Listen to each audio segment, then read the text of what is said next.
2020 a été une année difficile, une année éprouvante, pour la simple raison que nous avons subi deux crises à la fois, en tout cas en Côte d'Ivoire.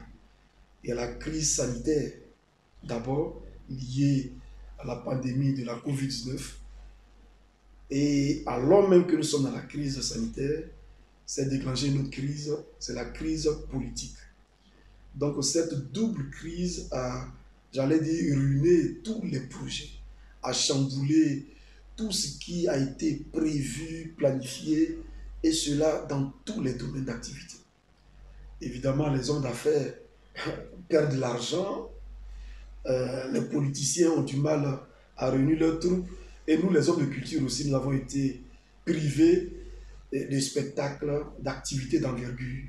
Nous n'avons pas connu le salon du livre, nous n'avons pas connu le prix Ivoire. Au niveau de l'AEC, on n'a pas organisé la rentrée littéraire.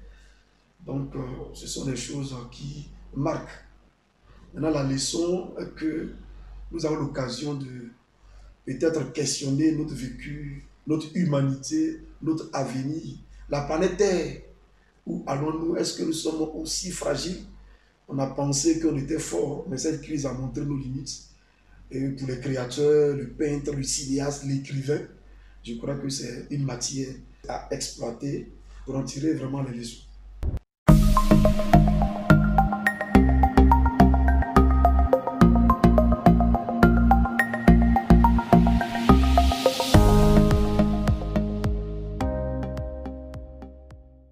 Pour 2021, je place cette année sous le signe de l'espoir. Donc, mon souhait est que, sur le plan politique, les acquis démocratiques soient renforcés. Nous n'avons pas le droit de ruiner le peu qui existe déjà. Il faut les renforcer, il faut travailler davantage pour la cohésion sociale.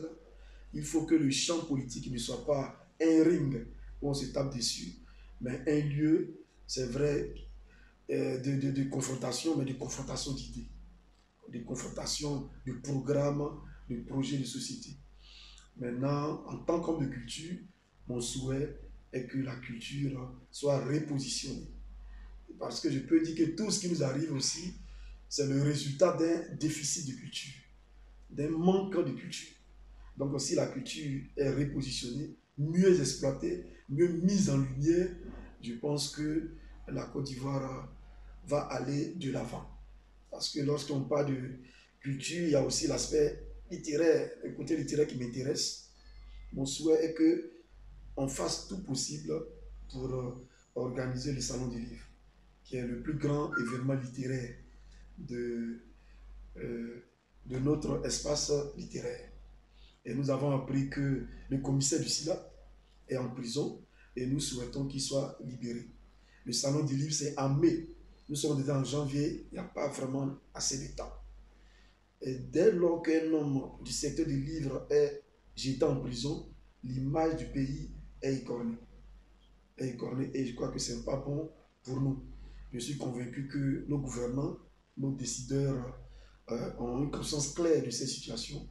Et ils vont réagir afin que les prisonniers politiques soient libérés pour la bonne marche de la société.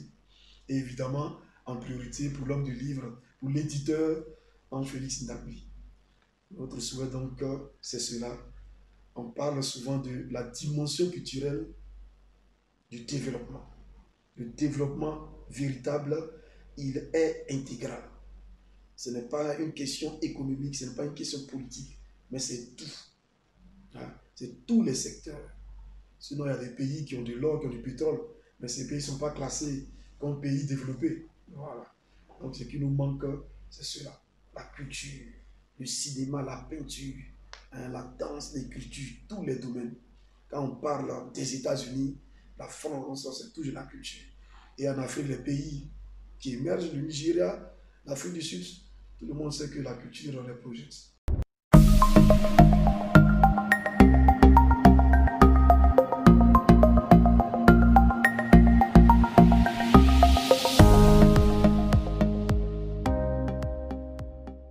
On veut, évidemment, c'est la paix.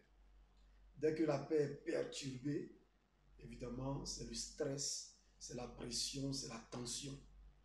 Et cela ne crée pas une atmosphère favorable au travail, même pour les créateurs. Donc le souhait le plus ardent, primordial, c'est la paix. Le souhait aussi, c'est la cohésion sociale. Le souhait, c'est la convivialité, la fraternité, pour que ce pays qui est vu comme, est présenté par le passé comme un pays de paix, renoue avec son passé de tranquillité et de paix. Maintenant, concernant la jeunesse, notre souhait est que la jeunesse, la jeunesse refuse ce rôle d'accompagnateur, d'accessoire, qu'elle cesse d'être à la remorque de tout ce qu'on décide. Sur le plan politique, c'est eux qui s'occupent des missions sales, du vandalisme, aller agresser les gens dans la rue, ou même pour être plus gentil, la jeunesse se contente d'installer les bâches et de les désinstaller, de ramasser les chaises, etc. Elle doit comprendre qu'elle a un rôle à jouer. Lorsqu'on fait les statistiques, on dit que la majorité des Ivoiriens est constituée de jeunes. Donc évidemment, il faut que les jeunes prennent leur place entièrement. Cela passe par le travail, par les études, par l'éducation. Voilà. Donc je pense que cette place même dépend d'elle-même. C'est à elle de la revendiquer, c'est à elle de poser les actes qui montrent qu'elle veut bien aller de l'avant. Depuis que le président français a été élu, Macron, puisqu'il est jeune, pourquoi c'est un exemple euh, pour tous les jeunes du monde. Et la jeunesse de la Côte d'Ivoire doit s'inspirer pour se repositionner et quitter le rôle de l'enfant qu'on sacrifie lorsqu'il y a un blocage.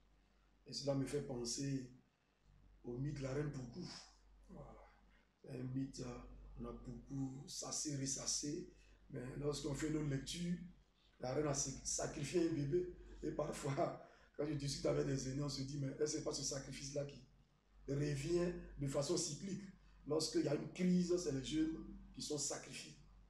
On attend ce que les décideurs eux-mêmes se sacrifient. Parce que je pense qu'ils ont atteint le niveau et l'âge où ils peuvent se retirer de la scène sans problème. Que de sacrifier les enfants, que de sacrifier les jeunes, il faut qu'eux-mêmes se sacrifient pour permettre à notre pays d'aller de l'avant. La reine, pourquoi sacrifier son bébé? Elle pourrait se sacrifier elle-même aussi.